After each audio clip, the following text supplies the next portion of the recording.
السلام علیکم فرینڈز، میرا نام ہے حسن رحمان اور آپ اس وقت دیکھ رہے ہیں ہنسی خان یوٹیوب چینل۔ آج کی اس ویڈیو میں ہم بات کرنے والے ہیں اس فرانسیسی صدر کی، اس ذلیل انسان کی جس نے نبی کریم صلی اللہ علیہ وآلہ وسلم کی شان میں گستاخی کی، اور دوستو اس نے ایک بار نہیں کی بلکہ یہ دوسری مرتبہ گستاخی کرنے کی جرات کی۔ دوستو یہاں پر میں آپ سے ایک مختصر بات کرتا ہوں کہ دوستو فرض کریں اگر آپ کے گھر میں، آپ کی فیملی میں کوئی شخص آپ کی ماں کو یا آپ کے باپ کو یا پھر دوستو آپ کے کسی بھی فیملی ممبر کو گالی نکالتا ہے تو آپ اس پر کیا ری ایکشن کریں گے؟ دوستو آپ تو اس شخص سے لڑنے لگ پڑیں گے یا تو پھر دوستو اس کا بھرپور جواب دیں گے۔ جی ہاں دوستو، ایسا ہی ہے، اگر کوئی شخص آپ کی ماں کو یا باپ کو آپ کے گالی نکالتا ہے تو آپ کو بہت زیادہ غصہ آئے گا اور آپ اس کو مارنے کی کوشش کریں گے۔ لیکن دوستو یہاں پر کسی کے ماں باپ کی بات نہیں ہو رہی، یہاں پر دوستو اس ہستی کی بات ہو رہی ہے جس کے لیے یہ ساری کائنات بنی۔ یہاں پر دوستو اس ہستی کے لیے بات ہو رہی ہے جس کے لیے یہ تمام کائنات، چرند پرند، یہ تمام ہر چیز جس کے لیے بنی۔ دوستو نبی کریم صلی اللہ علیہ وآلہ وسلم کی شان میں گستاخی کرنے والے کی صرف ایک ہی سزا ہے، اور دوستو وہ سزا ہے سر تن سے جدا۔ جی ہاں دوستو، چاہے وہ فرانسیسی صدر ہو یا امریکہ، یا تو پھر دوستو وہ کسی کا بھی باپ کیوں نہ ہو، دوستو نبی کریم صلی اللہ علیہ وآلہ وسلم کی شان میں گستاخی کرنے والے کو ہم ہرگز جینے نہیں دیں گے۔ لیکن دوستو بات یہاں پر یہ ہے کہ ہمارے جو مسلم ممالک ہیں دوستو ان کا آپس میں اتفاق نہیں رہا۔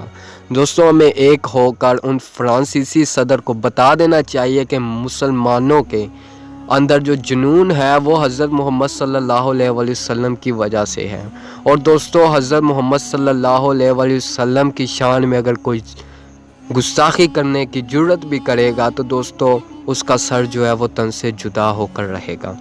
لیکن دوستو یہاں پر ہمارے جو مسلم ممالک ہیں دوستو وہ بکھر چکے ہیں۔ دوستو ہمیں ایک ہو کر اس فرانسیسی صدر کو بتا دینا چاہیے کہ مسلمان کیا ہے اور مسلمانوں کے نبی کی گستاخی کرنے والوں کا انجام کیا ہوتا ہے۔ دوستو کیا ہم صرف نام کے ہی مسلمان رہ چکے ہیں جو کہ دوستو اپنے نبی کی شان میں گستاخی کرنے والے کو زندہ رہنے دیں؟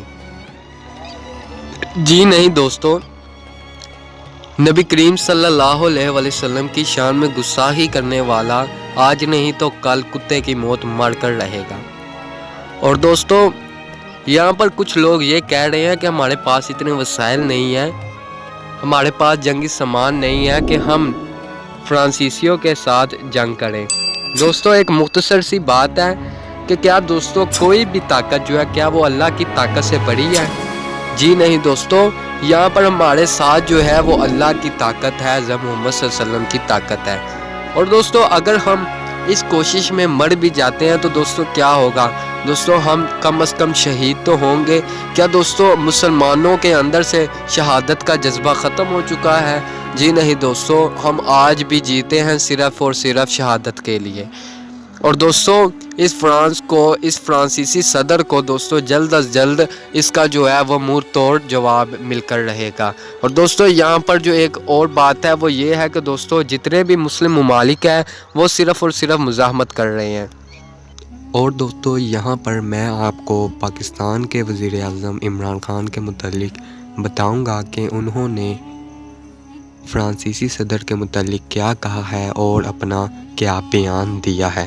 تو دوستو یہاں پر آپ عمران خان کی جو سپیچ ہے اس کو دیکھ سکتے ہیں۔ لاسٹ پیغام دینا چاہتا ہوں وہ یہ ہے کہ دیکھیں آپ کا بہت بڑا رول ہے، آپ نے یہ یاد رکھنا ہے کہ جدھر بھی دنیا میں آپ چلے جائیں، خاص طور پہ اب مغربی دنیا میں، یہ جو آپ کا جو پاکستان ہے اس کو ایک عظیم ملک بننا ضروری ہے۔ اب تک ہماری جو پڑھے لکھے لوگ تھے وہ سمجھتے تھے، ڈاکٹر کمیونٹی بھی، اور بڑی تکڑی ہماری پاکستان کی ڈاکٹرز کمیونٹی ہے امریکہ کے اندر اور یورپ میں بھی، لیکن امریکہ میں خاص طور پہ جو نارتھ امریکن پاکستانی فزیشنز ہیں، میرا ان سے بڑا انٹریکشن ہے، وہ بڑی پاورفل کمیونٹی ہے۔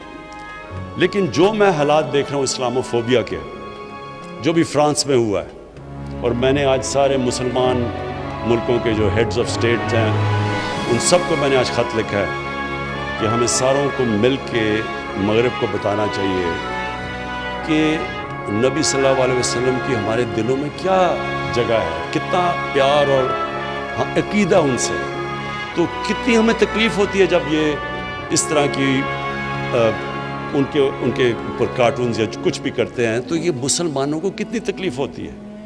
تو یہ مسلمان ہیڈز کی ضرورت ہے کہ ان کو، یو این کو، یورپین سٹیٹس کو، ان مغربی سٹیٹس کو سب کو بتائیں، کیونکہ وہاں یہ چیز نہیں سمجھتے۔ اور یہ جو چیزیں ہوئی ہیں ابھی فرانس کے اندر، اس سے جو مسلمان باہر رہتے ہیں ان کے لیے بڑی مشکل زندگی ہو گئی ہے۔ اسلاموفوبیا بڑھ گیا ہے، ہیٹ بڑھ گئی ہے ان کے خلاف۔ عورتیں جو نقاب پہنتی ہیں ان کو انسلٹ کیا جاتا ہے سڑکوں پہ، مسجدوں کے باہر۔ ابھی میں بھی دیکھ رہا تھا فرانس میں لوگوں نے مسجد توڑی ہیں۔ تو پہلے تو ہمیں مسلمان ملک میں جو مسلم لیڈرز ہیں، ہم سب کو اکٹھے ہو کے بتانا چاہیے مغرب کو کہ اگر آپ یہودیوں کی جو ہولوکاسٹ ہے اس پہ آپ اتنے سینسٹیو ہیں، اور ٹھیک ہے آپ سینسٹیو ہیں، کیونکہ ان کے کسی بھی ہیومن کمیونٹی کو تکلیف ہوتی ہے تو سینسٹیو ہونا چاہیے، لیکن ہمارے لیے بھی ہماری سینسٹیوٹی دیکھیں کہ ہمارے لیے یہ سب سے اللہ کی جو کتاب ہے قرآن اور نبی صلی اللہ علیہ وسلم کا جو پیار ہے، یہ سب سے زیادہ ہمیں تکلیف دیتا ہے جب اس کے خلاف ان کی کوئی بے حرمتی کرتے ہیں آپ۔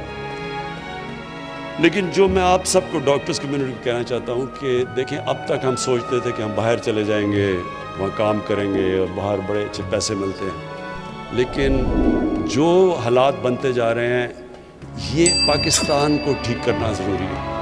یہ پاکستان کو ہم ایسا ملک بنائیں کہ کسی کو باہر جانے کی ضرورت نہ پڑے، یہاں ہم ایسے سسٹمز لے آئیں، یہ ایک ایسا ملک ہو۔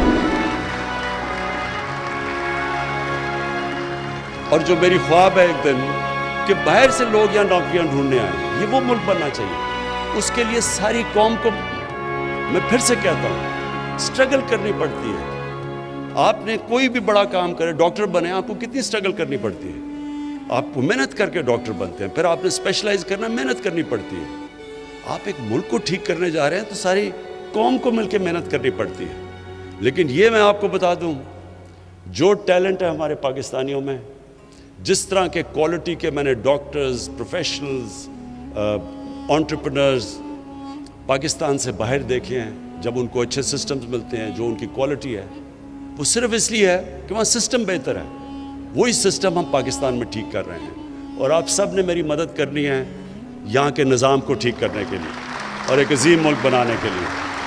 بہت بہت شکریہ۔ آج میں 3-4 باتیں آپ سے کرنا چاہتا ہوں، کیونکہ ڈاکٹرز کمیونٹی ایک ایسی کمیونٹی ہے جن کے صرف یہی نہیں کہ وہ ایک کام کر رہے ہوتے ہیں سوسائٹی میں جو سب سے زیادہ اللہ کا کام ہوتا ہے، کہ دکھی لوگوں کی تکلیفوں دور کر رہے ہوتے ہیں، اور دوسری چیز یہ کہ وہ اوپینین میکرز ہوتے ہیں، کیونکہ لوگ ڈاکٹر سے بات کرتے ہیں، بلکہ ڈاکٹر سے وہ بات کرتے ہیں جو اپنے گھر والوں سے بھی نہیں کرتے، تو وہ خاص ایک معاشرے میں ان کا مقام ہوتا ہے، اور معاشروں میں عزت ہوتی ہے ڈاکٹرز کی۔ تو سب سے پہلے کہ دیکھیں، میرا جو ایکسپیرئنس سب میڈیکل پروفیشن سے ہوا جب میری والدہ کو کینسر ہوا، اور تب پہلی دفعہ مجھے اندازہ ہوا کہ پاکستان کے ہاسپٹلز، ان کی سٹینڈرڈ گرتی جا رہی تھی۔ یعنی میری ساری فیملی، ہم میو ہاسپٹل میں پیدا ہوئے تھے، اور ہمارے گورنمنٹ ہاسپٹلز کی بہت اچھی سٹینڈرڈ تھی جب ہم بڑے ہو رہے تھے، سسٹمز اچھے تھے۔